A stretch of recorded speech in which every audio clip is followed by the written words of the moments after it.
of the Taliban, what we now know as the Taliban movement, took place in the autumn of 1994.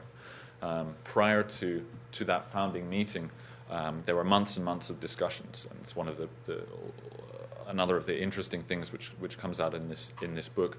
The 6, 7, 8 months of discussions prior to the founding of the movement. Often the accounts that we read talk of Mullah Omar having a dream, and then the next morning waking up, gathering together 10 guys, clearing the local checkpoint. But it was a much more drawn-out process, particularly since the risks for the Taliban in 1994 were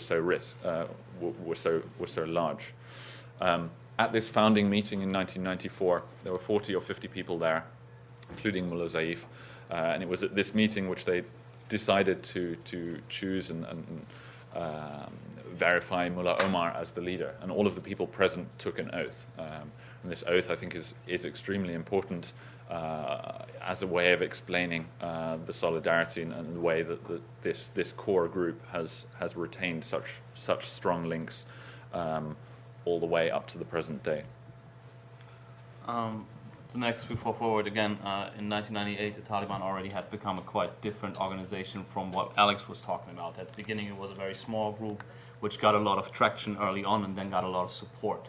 By 1996, they took Kabul, and they found themselves in a very, very different position all of a sudden. They found themselves being more or less in the position of ruling a country and taking care of huge swaths of land and people. And this is something Mullah Zaeef talks about a lot, because in his personal history throughout the movement, being a founding member, he held then later on several positions within it. He took care of the banking system in Herat, and then he moved on to Kabul, and that's the moment where I want to talk about a little bit, where he became the administrative director of the Ministry of Defense. And actually for a period for 9 months, he was the acting Minister of Defense for the Taliban in Kabul. And the situation he describes coming to Kabul is, I think he actually used the word of how he had to maneuver through a minefield. All of a sudden there were a lot of ministries, there were a lot of new people within the movement, and there was a lot of conflict and a lot of corruption. There were people coming in this movement, what could be entitled careerists, really people who had very different opinions, and they really outgrew their own capacity to an extent. And that kind of also it's one of the most interesting things of learning a little bit more of when the Taliban were in power, what happened to them. And Mullah Zaeef's relationship, I think, is quite significant to understand that it was, even back then, there was significant conflict over policies, over how to deal with certain kind of issues. While he was in the Ministry of Defense, he was asked to compile a list with Afghans who had received the Medal of Honor during the 80s war against the Mujahideen, so to say.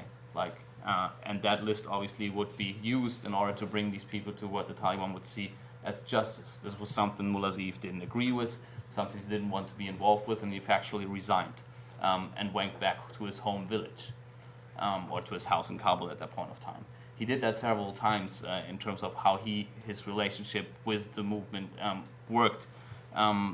And then it goes back to the oath, which Alex was talking about, how important that is. Each time Mullah Omar would call him back personally and would remind him that he took an oath, that he would stand by his side. And factually, he always went back. He didn't get involved in any of the military side after his time at the Ministry of Defense anymore, and took over more civilian fields. Was at the Ministry of Mines and Industries, took care of the transport system, and then finally was appointed as the ambassador to Pakistan. Something he learned about while listening to the radio, by the way. All of his appointments were unilateral decisions made by Mullah Omar and the central leadership, and he was like, you go there now. This is where most people got to know him. He was the public face of the Taliban movement. He was the first point of call for whatever kind of things he wanted to bring towards the Taliban.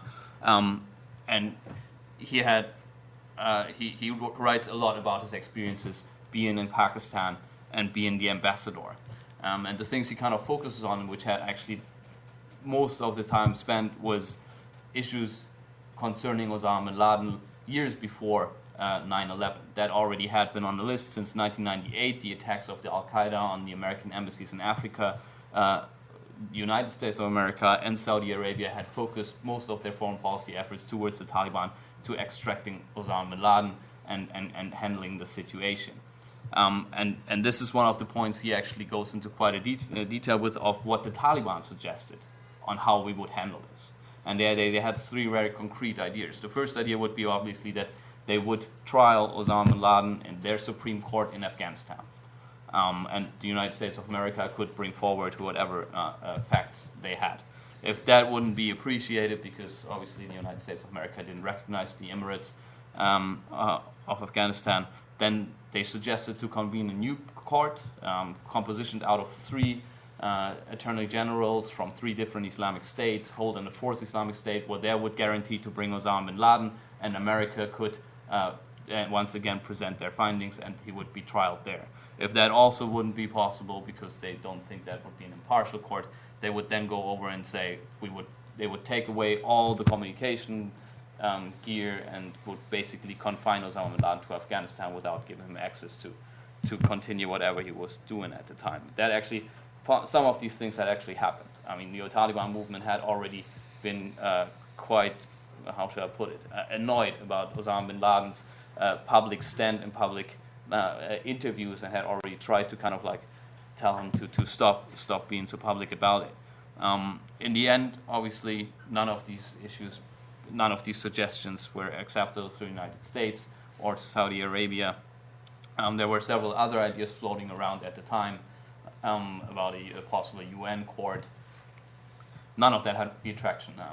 Back then already UN wanted a unilateral surrender of Osama bin Laden, and these talks which were being held about that issue obviously came to an absolute standstill after the attacks of 9/11. That's when communication factually broke down. There was no communication anymore. There were ultimatums. Mullah Zaeef was still ambassador, was holding a diplomatic passport. Pakistan was one of the countries who had officially recognized the Emirates and the Taliban as a government. Nevertheless, he was taken in by the ISI and handed over to the United States. He spent over 4 years in different detention centers. Was first brought to a prison ship, then to a couple of detention centers within Afghanistan, and then transported to Guantanamo Bay, where he spent over 3.5 years. That was a pretty significant event in his life, and is till today, I think, kind of the prism through which he views foreign governments, the United States, and military organizations in general. That had a deep impact on what he thinks. The thing I want to talk about a little bit, the event which took place in Guantanamo, is actually his release. He first learned about his release well over a year before it actually happened. And obviously a lot of people didn't believe when he was talking about that he soon would be released. It took about 12 months when finally like a delegation came. There were a couple of negotiations, and they presented him with a letter which he was supposed to sign. The letter stated several things. He would confess to the criminal charges brought against him. He would confess that he's a member of Al-Qaeda and the Taliban movement, that he wouldn't take part in any military actions in the future against the United States or any other terrorist activities, and obviously if any of these would be, if he would violate any of these terms, he would go to prison for life. His reaction wasn't very amiable to that one. He was actually, quite frankly, outraged. He said, "I'm an